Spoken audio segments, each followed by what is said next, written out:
నేను తనని పట్టించుకోకుండా నా పాటికి నేను ఉండిపోయాను. మా వారు వచ్చే సమయానికి చూసుకుంటున్నట్టు నటించాను. తర్వాత హాస్పిటల్కి తీసుకుని వెళ్ళి ట్రీట్మెంట్ ఇప్పించాం. ఆ తర్వాత కొద్దిగా కోలుకుంది. ఈ లోపల నాకు ప్రెగ్నెన్సీ కన్ఫామ్ అయింది. ఆ మాట తెలిసిన వెంటనే అమ్మ నా దగ్గరికి వచ్చింది. నన్ను ఎంతో ప్రేమగా చూసుకోవటం మొదలుపెట్టింది. మా ఆయన కూడా మా అమ్మకు ఎన్నోసార్లు చెప్పారు, అత్తయ్య మీరు మా దగ్గరే ఉండిపోవచ్చు కదా అని. కానీ మా అమ్మ దానికి ఒప్పుకోలేదు. కానీ పాప మాత్రం మా అమ్మకి రోజు రోజుకి దగ్గరవ్వటం మొదలుపెట్టింది. మా అమ్మతో ఎన్నోసార్లు చెప్పాను, తన దగ్గరకు తీయొద్దు అని. మా అమ్మ నా మాట ఎప్పుడు వినలేదు. ఈ లోపల నాకు డెలివరీ అయ్యి మగపిల్లవాడు పుట్టాడు. ఇక నా ఆనందానికి హద్దులు లేకుండా పోయింది. నా కొడుకుని చూసుకొని ఆ పాపని ఇంకా దూరం పెట్టసాగాను. ఒకరోజు బాబు పడుకుని ఉండగా నేను కూరగాయలు తీసుకుందామని బయటకు వెళ్ళాను. ఇంతలోపల బాబు లేచి పాల కోసం ఏడవటం మొదలుపెట్టాడు. అది నాకు వినబడలేదు.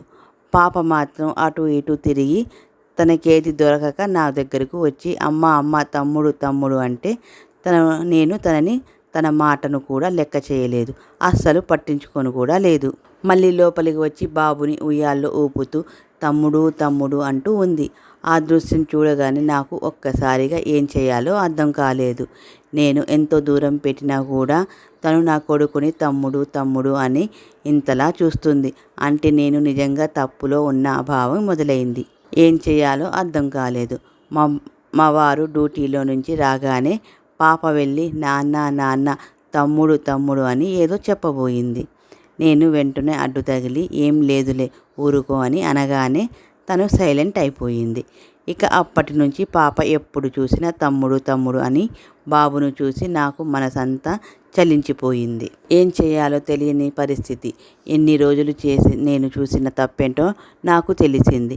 ఇక ఆగలేక వెంటనే పాపని దగ్గరకు తీసుకొని తను ముద్దు మీద ముద్దు పెట్టి గట్టిగా కౌగులించుకొని మనసులో అయితే ఒక్కటే అనుకున్నాను, ఇక జీవితంలో నిన్ను మా వారి మొదటి భార్య కూతురుగా అయితే నేను చూడను. నువ్వు నా కూతురువే ఎప్పటికీ.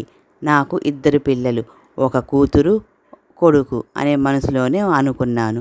ఆ తర్వాత నుంచి నాకు కూతురు లేదు అన్న భావన మనసులో నుంచి వెళ్ళిపోయింది. నాకు ఒక కొడుకు కూతురు ఉన్నారు. నాకు ఈ జన్మకి ఇది చాలు. మా ఆయన బంగారం. అటువంటి భర్త కలిగి ఉన్నందుకు నేను చాలా అదృష్టవంతురాలిని అనుకున్నాను.